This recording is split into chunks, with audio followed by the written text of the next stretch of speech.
Em 1888, a escravidão terminou oficialmente no Brasil. No entanto, durante muito tempo, os negros ficaram impossibilitados de exercer a cidadania de modo pleno. Um dos resultados históricos disso é a desigualdade social enfrentada ainda hoje pela população negra do Brasil. Por isso, a luta pelo fim da desigualdade social continua. Já houve muitas conquistas nesse sentido, mas ainda temos muito que avançar. No vídeo de hoje, falaremos sobre a escravidão no Brasil e o Dia da Consciência Negra. Mas antes de darmos início ao nosso vídeo, desce ali e se inscreva para ser o primeiro a receber as novidades aqui do canal Área do Conhecimento. E não se esqueça de nos dar aquela moral clicando em curtir. Agora, vamos ao que interessa?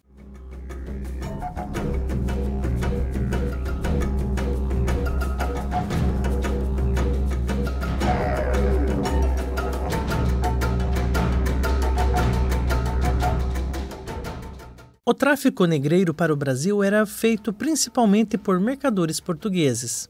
Esse comércio era bastante lucrativo. Os portugueses trocavam armas, tecidos e outros produtos por africanos escravizados. Depois, vendiam os escravizados no Brasil e em outras partes da América. Muitas vezes, os africanos trazidos eram aprisionados nas guerras entre os reinos inimigos na África. Eles eram mantidos em feitorias nos postos do litoral até serem embarcados nos navios negreiros. Para evitar as revoltas, as famílias eram separadas.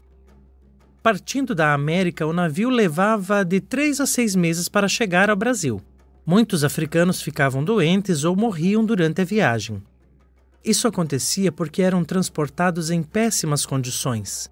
Eles ficavam em porões escuros, apertados e mal ventilados. Além disso, recebiam pouca água e comida, e quando recebiam, era de péssima qualidade. No Brasil, os africanos que sobreviviam eram desembarcados nos portos do Recife, do Rio de Janeiro e de Salvador. Os portugueses preparavam os escravos antes de serem vendidos nos mercados de escravizados. Eles passavam óleo de palmeira no corpo para deixá-los brilhantes. Acreditava-se que isso dava a eles um aspecto mais saudável. Depois, os africanos iam para a exposição. O preço da venda variava de acordo com o gênero, a idade, as condições físicas e a origem do escravizado. Os compradores preferiam homens jovens e saudáveis. Também evitavam adquirir muitas pessoas de uma mesma comunidade, pois eles tinham receio de que se organizassem revoltas e fugas. Depois de comprados, eles eram levados pelos compradores, que em sua maioria eram senhores de engenho, que os obrigavam a trabalhar nas lavouras e no engenho.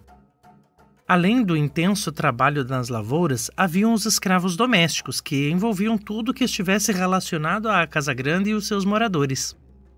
Eram chamados de ladinos os escravos que preparavam os alimentos, cuidavam das crianças, limpavam a casa, lavavam as roupas e também eram jardineiros e cuidavam dos animais. O termo ladino significa esperto ou inteligente, e esses escravizados foram chamados assim por saberem falar português. Eles eram os que viviam mais próximos do senhor de engenho e de sua família. Os escravos ficavam alojados nas senzalas, que era uma espécie de grande barracão. A maioria não tinha janelas e, quando tinham, eram gradeadas. As senzalas também não possuíam divisão interna, muito menos mobília, e o chão era de terra batida. Os escravizados não tinham privacidade e dormiam em esteiras estendidas no chão. Nas refeições recebiam uma pequena quantidade de farinha de mandioca, milho, feijão e arroz. Algumas vezes o senhor do engenho permitia que eles tivessem um dia de folga para cultivar os alimentos que consumiriam. Quando conseguiam, os escravizados reuniam-se nas senzalas para conversar, cantar, contar histórias e, desse modo, preservavam as suas tradições e criavam laços de solidariedade. Isso também era uma forma de tentar sobreviver à escravidão. Desde que aqui chegaram, os portugueses desejavam encontrar ouro e prata. E a partir de 1532, diversas expedições partiram de diferentes pontos da colônia à procura desses metais preciosos. Nenhuma delas bem-sucedidas. Somente no final do século XVII foi que os bandeirantes paulistas descobriram o ouro em regiões que hoje correspondem às Minas Gerais, Goiás e Mato Grosso. Com isso, muitas pessoas de diferentes partes da colônia seguiram para estas localidades acompanhados de seus escravos. Nos túneis e nas galerias subterrâneas das minas, as condições de trabalho também eram ruins. Havia pouca ventilação e iluminação, e a poeira que as pedras soltavam provocavam doenças respiratórias. A maioria não resistia mais do que 7 anos nesses locais.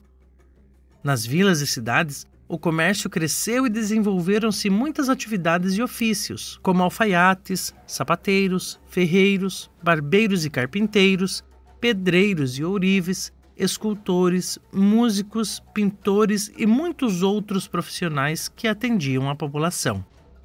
Enquanto isso, os escravizados realizavam diversas tarefas dentro das cidades.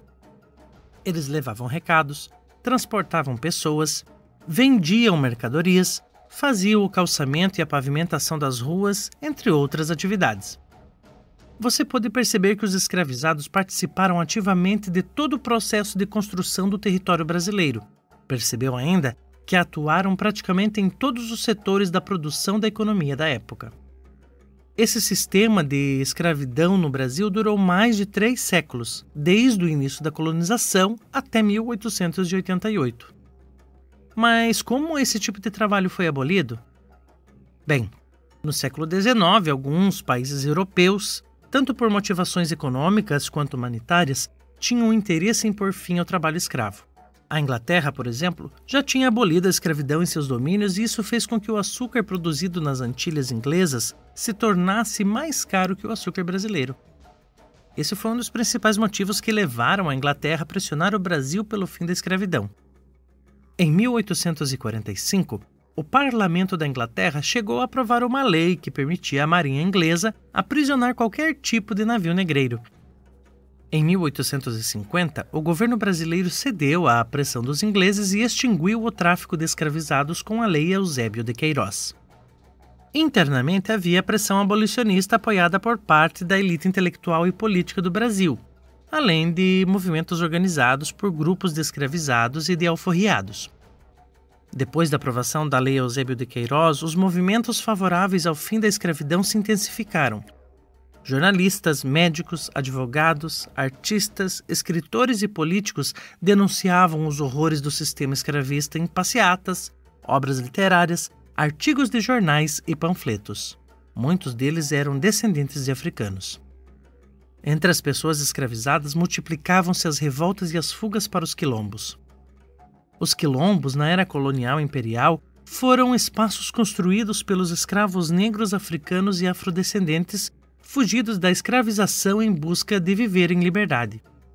Os habitantes dessa comunidade, também denominada de Mocambo, eram chamados de quilombolas. O Quilombo dos Palmares foi a maior comunidade de negros da história do Brasil e por isso ficou muito conhecido até os dias de hoje como a figura principal da resistência negra pelo fim da escravização do Brasil. O último e mais influente governante do Quilombo dos Palmares era Zumbi. Zumbi dos Palmares foi um guerreiro que lutou junto com os quilombolas pelo fim da escravização no Brasil colonial. Liderou o povo morador do Quilombo dos Palmares nas lutas contra as invasões das expedições portuguesas. Zumbi nasceu um homem livre, mas resolveu assumir a luta pela liberdade do povo escravo e foi viver no Quilombo aos 15 anos de idade, depois de ser catequizado por padres. Em 1678, tomou posse como líder depois da morte de Ganga Zumba. Após intensas batalhas, em 1694, o Quilombo dos Palmares foi destruído pelo governo em uma expedição comandada pelo bandeirante Domingos Jorge Velho. Um ano depois, Zumbi foi emboscado e morto em 20 de novembro de 1695. As crescentes pressões do movimento abolicionista ficou muito conhecido e levaram à criação de algumas leis que veremos agora. Lei do Ventre Livre, publicada em 1871. A partir da publicação desta lei, os filhos de mulheres escravizadas que nascessem a partir desta data seriam considerados livres, mas deviam continuar com os seus senhores até completar 21 anos. Lei dos Sexagenários, publicada em 1885, garantia liberdade às pessoas escravizadas que tivessem mais de 60 anos de idade. Essa lei teve pouco efeito, pois a maioria dos escravizados não chegava a essa idade. Ainda que as excessivas lutas contra a escravidão tenham sido de grande importância e fundamentais para as conquistas, foi a pressão de países estrangeiros que fez com que surgisse uma lei no dia 13 de maio de 1888. Chamada Lei Áurea, ela foi assinada pela princesa regente do Brasil naquela época, Isabel de Bragança. Mesmo após a abolição oficial, alguns grupos continuaram a ser mantidos como escravizados nas fazendas. O governo não ofereceu assistência às populações que se tornaram livres. Sem garantia de emprego, moradia e alimentação, foi muito difícil a essa população sobreviver.